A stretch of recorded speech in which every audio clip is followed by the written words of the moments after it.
আমাদের জীবনের পরশমণি, যিনি আমাদের জীবনের সব কিছুর মালিক, তাকে যদি আমাদের জীবনে বরণ করে নিয়ে চলতে পারি, আমাদের জীবন কিন্তু সার্থক হবে, ধন্য হবে, সুন্দর হবে।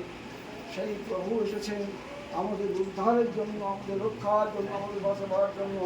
তিনি যে বিধান দিয়েছেন, আজ আচার্যদেব বসে আছেন, একজন ছোট্ট বাচ্চা এসেছে, চাই তুই আজ সকালে টিফিন কী করলি, টিফিন কী করলি? তাহলে পুরি সবজি। আচার্য হাসতে বলে, পুরি সবজি কেন? প্রতিদিন তো পুরি সবজি খাস, মাঝে মাঝে ভুবনেশ্বর সবজি খেতে পারিস না।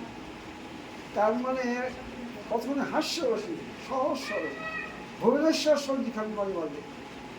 আবার একজন যে মুখে ভাত, আসলে বলে শুধু মুখে ভাত, লোকে শুধু মুখে ভাত পাওয়া কেন? কারণ মুখে পায়েসও তো হয়, মুখে খিচুড়িও তো হয়।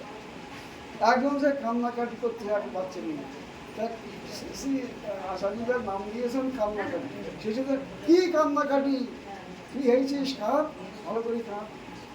একজন এসেছে, তার স্বামীর নাম অর্জুন, বউ এসেছে বউর কথা। তো বলছে কী গো সুভদ্রা, তোমার অর্জুন কোথায়?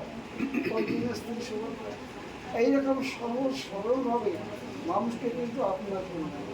ঠাকুরের করতে, ঠাকুর বসে আছেন, একজন এসে প্রণাম করছে, একটা টাকা প্রণামী ফেলাই দিয়ে, যে বাবা একটু যদি মিষ্টি হতো।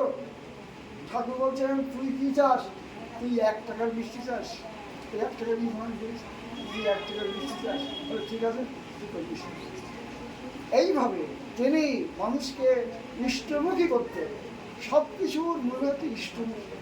তাই আমরা যদি ইষ্টমুখী হতে পারি, তাহলে কিন্তু আমাদের জীবন সার্থক হবে। এই সৎসঙ্গ করা মানে আমরা ঠাকুরমুখী হতে পারি, ইষ্টমুখী হতে পারি।